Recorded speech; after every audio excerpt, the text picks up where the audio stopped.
A extraer la palabra, sustraer el consejo de Dios desde el capítulo 2 de Efesios.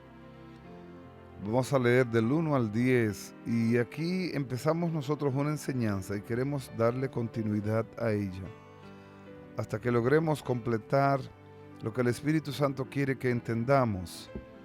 Este es uno de los textos claves para entender la gracia.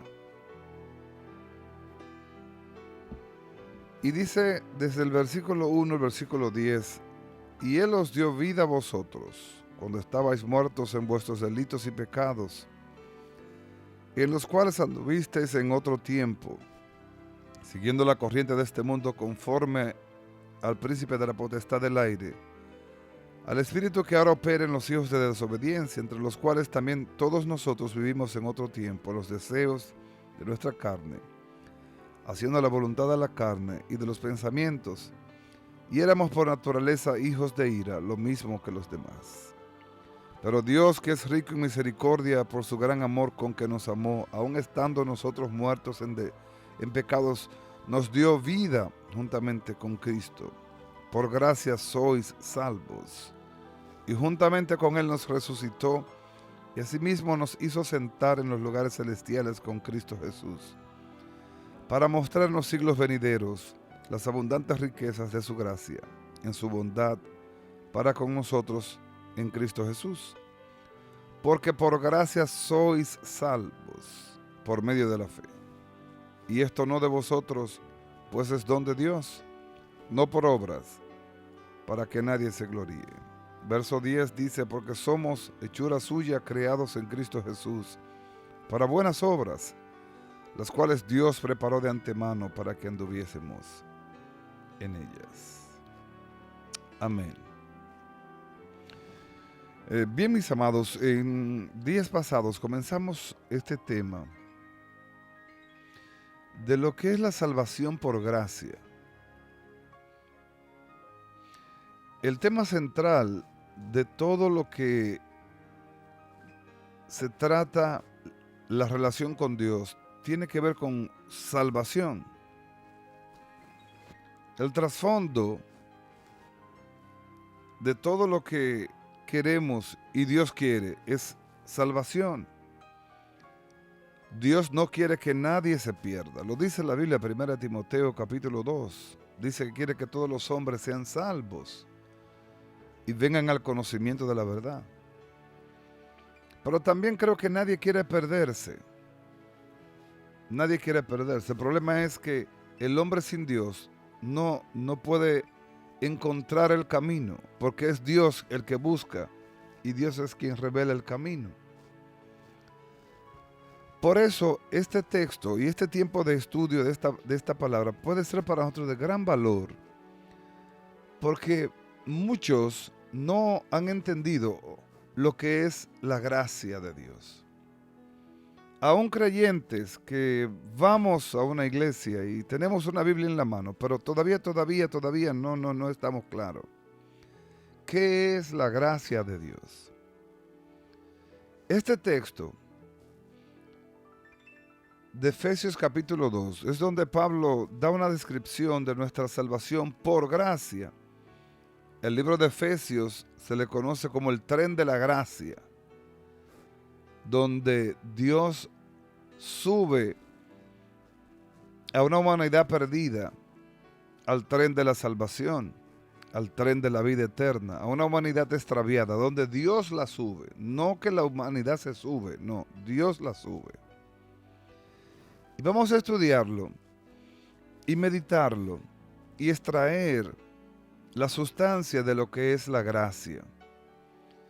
Nosotros, por herencia, por cultura religiosa, hemos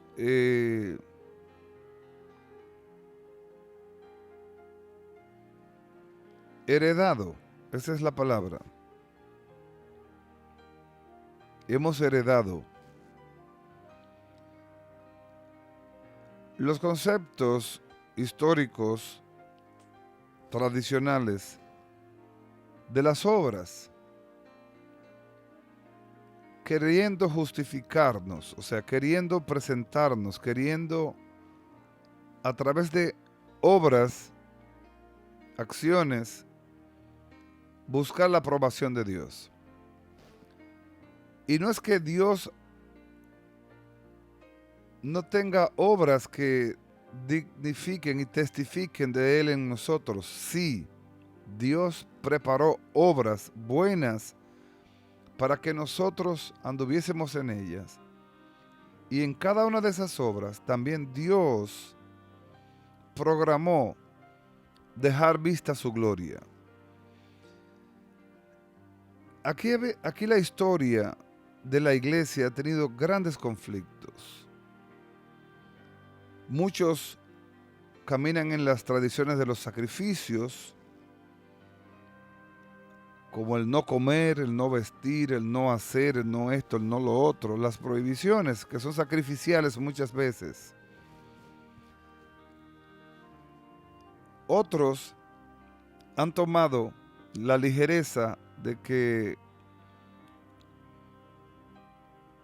haga lo que haga como quiera, soy salvo. Y las dos reflejan desconocimiento absoluto de la verdad de la palabra. Vamos a ir por parte. El apóstol Pablo, cuando escribe esta carta a la iglesia en Éfeso, dice que Pablo estaba detenido en Roma, preso en una cárcel. Y él dice en el versículo 1, por el Espíritu Santo, dice, y Él os dio vida a vosotros cuando estabais muertos en delitos y pecados. Fíjese, ¿quién es el que da vida? Es Dios. ¿Y quién es el que estaba muerto? Nosotros. Entonces, pregunta, ¿puede un muerto decidir? ¿Puede un muerto escoger? No puede. Porque en su condición no puede. Entonces, esto empieza con Dios, quien dispone soberanamente y por grande amor y misericordia a su creación, que somos nosotros, a sus criaturas, salvarnos y revelarnos a Jesús. Y dice que nosotros estábamos muertos. Esta palabra muertos es separados de Él. El pecado, los delitos, la desobediencia creó un cisma, creó una barrera, un abismo entre Dios y el hombre. Y ese cisma no nos comunicaba, no nos conectaba, nos impedía el tener relación porque el hombre en su pecado corrompido, lleno de maldad, de pecaminosidad, no podía tener relación con un Dios santo. Entonces Dios mismo, entendiendo esa verdad, por su grande amor y misericordia, lo dice el apóstol aquí, nos tiende el camino, nos tiende una vía de acceso, nos tiende un nexo para que volvamos a Él y podamos estar en comunión con Él. Y ese nexo es Jesús. Ahí es que viene la gracia. ¿Qué es la gracia? Una definición de gracia muy común es que gracia es un favor inmerecido. Y es verdad. Porque no merecíamos nosotros que Cristo muriera por nosotros. No lo merecíamos. No teníamos razón alguna para que Jesús muriera por nosotros. No lo merecíamos. Todos nosotros corrompidos, dañados, muertos, y el Santo de Dios se hizo pecado para morir por ti y por mí en la cruz. Usted no lo merecía y yo menos. Entonces, ¿qué es eso? Eso es un favor inmerecido. Eso es gracia. Pero gracia también es cuando un grande se inclina hacia un inferior y le tiende la mano y le concede un favor. El Dios grande, el Dios del cielo, el Dios santo, el Dios justo, el Dios verdadero, el Dios eterno, se inclinó hacia nosotros en Cristo Jesús. nos miró con ojos de misericordia y nos dio a su Hijo amado. Eso es gracia. Nos dio a su Hijo amado. Entonces, dice Pablo que en otro tiempo nosotros anduvimos siguiendo la corriente de este mundo. ¿Y cuál es la corriente de este mundo? Hermano, la corriente de este mundo es la desobediencia y la rebeldía. Nosotros en otro tiempo corríamos en rebeldía y en desobediencia. Vivíamos así. Ese era nuestro estilo de vida. Y quizás usted se va a considerar o se va a buscar sus propios méritos para decir que usted no andaba así. Amado, para con Dios todos andábamos en desobediencia y en rebeldía. Todos, porque le dimos las espaldas a Dios, porque le dimos las espaldas a su propósito y porque por naturaleza caída no podíamos caminar de frente a Dios. De ahí es que viene la palabra koiné o conversión, convertido, que significa pararse frente a Dios. Eso es el convertido, el koiné, el que se para frente a Dios. Porque estábamos de espaldas a Dios. Andábamos en nuestros delitos y pecados. Y dice, conforme al príncipe de la potestad del aire, que ahora opera en los hijos de desobediencia. En otras palabras, por nuestra naturaleza carnal, Satanás aprovechó nuestra debilidad en la carne y en nuestra naturaleza adánica para arrastrarnos hacia lo pecaminoso, hacia lo deshonroso, hacia lo dañino y hacernos presas de sus maquinaciones. Escúcheme, pecado no es simplemente lo que usted juzga o cree, como pasa en la religión, que etiquetamos. Pecado es todo lo que desagrada a Dios, es pecado. Pecado es errar el blanco. No vamos a etiquetarlo como hace la religión de robar o matar o esto o lo otro. No. Pecado es todo lo que no agrada a Dios, es pecado. Aún dice Santiago que el que sabe hacer lo bueno y no lo hace, le es pecado. Nosotros anduvimos todos en otro tiempo desviados, ajenos a la vida de Dios, sin fe, sin esperanza y sin amor, porque nuestra naturaleza adánica carnal nos hizo darle las espaldas a Dios. Y dice que hacíamos la voluntad de la carne y los pensamientos y éramos por naturaleza hijos de ira. Éramos por naturaleza adánica hijos de ira. Dice lo mismo que los demás. En otras palabras, si nos quitan la gracia de Dios, si nos quitan la revelación y el conocimiento del Altísimo, somos tal igual que cualquiera que no lo haya conocido. Somos idénticos. Todos vendidos al pecado y la desobediencia. Unos en un área, otros en otra, pero todos en lo mismo. Dice, pero Dios, que es rico en misericordia, por su gran amor con que nos amó. Escuche bien, Dios es rico en misericordia. ¿Qué es esta palabra? Si usted busca esto, misericordia, dice que es el favor a un miserable. Eso éramos tú y yo en nuestros pecados. Dos grandes miserables, extraviados, desviados, perdidos, confundidos, hasta que la gracia nos alcanzó. Hasta que se nos reveló la gracia. Pero ¿por qué Dios hace esto? ¿Por qué Dios mueve así? Amado, Dios es amor y Dios es rico en misericordia.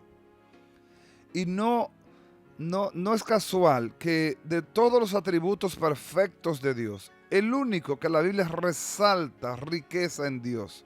Oiga, Dios es santo, inmensamente, y usted no puede calcular la santidad de Dios. Dios es sabio, perfecto, poderoso, glorioso, sublime, excelso, majestuoso. Pero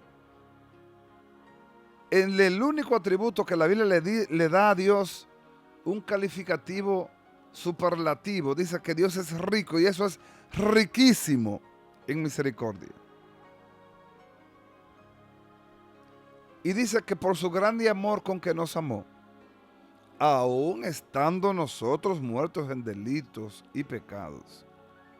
Oiga, nos amó cuando estábamos muertos. Nos amó cuando estábamos extraviados, sin fe, sin esperanza y sin Dios. Nos amó. Nos miró con ojos de misericordia. Y usted dirá, ¿y por qué Dios nos miró así? Primero, amados, recuerde que somos sus criaturas. Y Dios no quiere que nadie se pierda. Dios no quiere que nadie se vaya al infierno.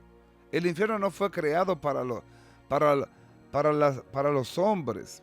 Fue creado para Satanás y sus demonios, pero Satanás, Señor los reprenda, experto en engaño y en mentira y en seducción pecaminosa, ha arrastrado a gran parte de la humanidad a sus obras, a sus malas obras. En consecuencia, viene también el castigo eterno. Pero no era el diseño de Dios, ni estaba en el diseño de Dios. Pero Dios no creó una máquina, creó un hombre con voluntad, con capacidad de decidir la obediencia y la desobediencia. La escogencia es del Padre. Él escogió. Por eso dice que aún estando nosotros muertos en nuestros delitos y pecados, nos dio juntamente con Cristo, nos dio vida. ¿Qué fue lo que nos dio? Vida. Y aquí empieza el contexto de vida espiritual. Soplo. La vida del Espíritu. Juntamente con Cristo, por gracia sois salvos. Oiga, este verbo le choca a mucha gente y lo queremos muchas veces invalidar. Pablo nos dice, por gracia seréis salvos. Dice, sois salvos. Está hablando en un tiempo presente. Por gracia sois salvos. La salvación es por gracia. Somos salvados por la gracia de Dios.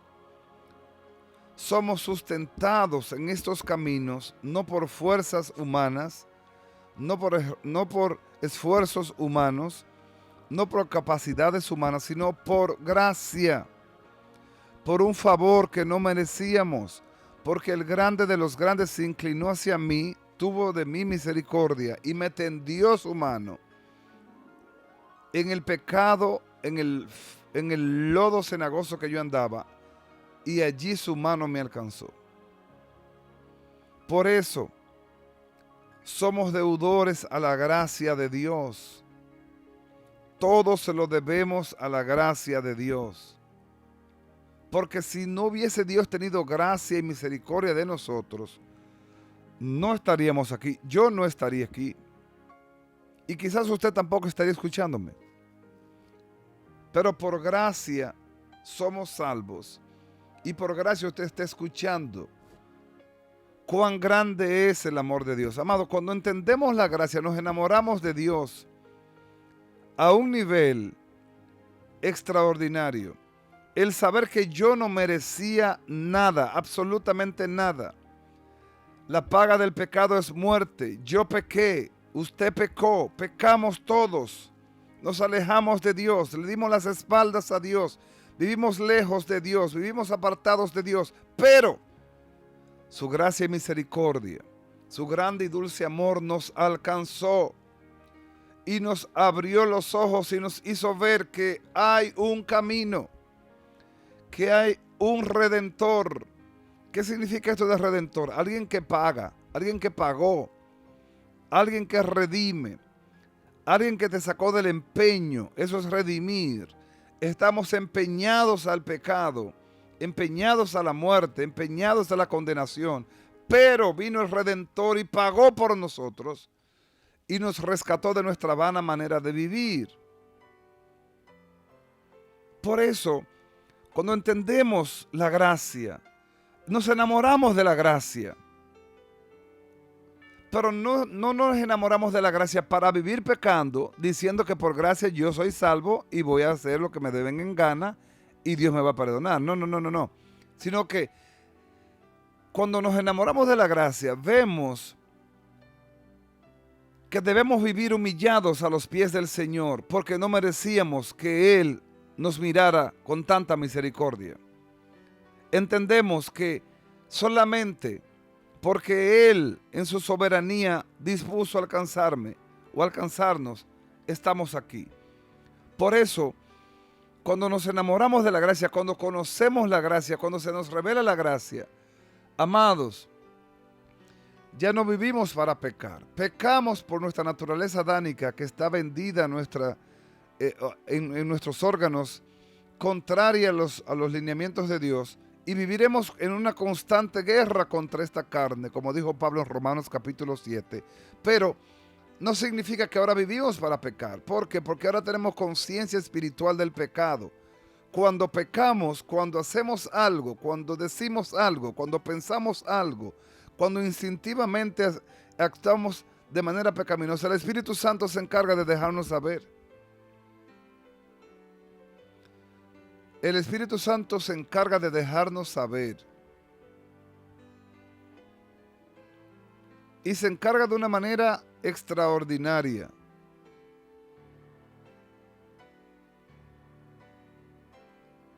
Nos hace sentir el peso de la desobediencia en nuestros corazones. Dice el versículo 6, y juntamente con Él nos resucitó. Esta palabra resucitar es la palabra dar vida después de la muerte, o volver a la vida después de la muerte. ¿De qué resurrección está hablando Pablo? Está hablando de la resurrección espiritual,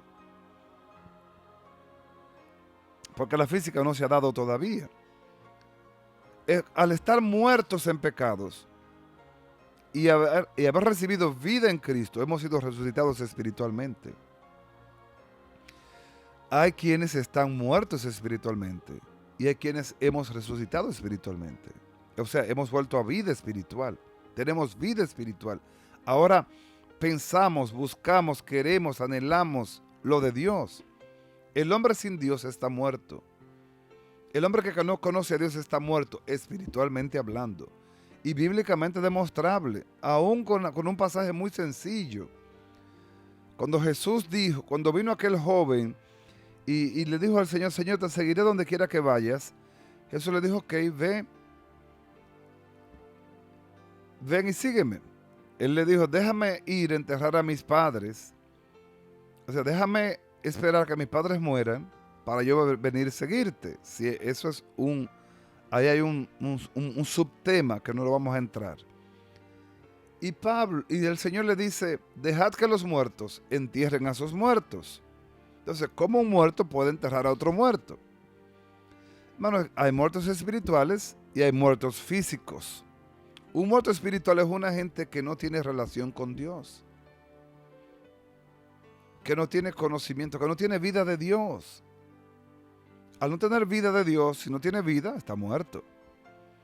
Entonces, ¿cómo deberíamos nosotros accionar frente a aquellos que no conocen o no tienen vida de Dios? Deberemos reaccionar con misericordia. Tenerle misericordia. Deberíamos tenerle misericordia. Porque no tienen vida de Dios. Y al no tener vida de Dios, nosotros los que tenemos vida de Dios, la tenemos porque Dios nos la dio. Vamos a aclarar, porque Dios nos la dio. O sea, no es para gloriarnos nosotros, sino porque Dios quiso tener misericordia de nosotros y nos dio vida. Y por esa vida hoy tenemos vida para con Dios. Por lo tanto, es necesario entender que nosotros somos deudores a la gracia de un Dios santo, de un Dios perfecto, de un Dios grande y rico en misericordia, que nos amó con amor eterno y que nos mira y nos sigue mirando a través del sacrificio perfecto o el sacrificio expiatorio de Jesucristo el Señor. Nosotros todos somos deudores a la gracia de Dios. Todos somos deudores al favor y a la misericordia de Dios. Todos somos deudores a su grande y dulce amor. Por lo tanto, no tenemos nada de qué gloriarnos. Tenemos una grande deuda. Tenemos una grande deuda. Tenemos una grande deuda. Y esa deuda no la podemos saldar nosotros porque Jesús la pagó. Pero nosotros tenemos una deuda de gratitud. Yo no sé si usted sabe que hay diferentes tipos de deuda. Hay una deuda de gratitud. Cuando usted debe un favor, hay personas que dicen, yo prefiero deber dinero y no favores. Y tienen razón, porque hay favores que son impagables. Hay favores que usted no lo puede pagar, ni podrá pagarlo. Hay favores que usted no tendrá manera de pagarlo. Y uno de ellos es este. Usted no tiene con qué pagarle a Dios lo que Dios ha hecho por usted. Usted no tendrá, ni yo tampoco, con qué pagarle a Dios lo que Jesús ha hecho por nosotros. Y lo que está haciendo, y aún lo que hará en el día de la redención. Nosotros, en este día, empezamos a mirar esto ya desde otra óptica. Y empezamos a verlo desde otra óptica. Y oramos al Señor que nos abra los ojos para poder entender y para poder ver y para poder recibir de parte de Dios cada día más con humildad y con mansedumbre y con aprecio la gracia. Nosotros somos salvos por gracia y deudores a la gracia. Mis amados, el tiempo en la radio se nos agota.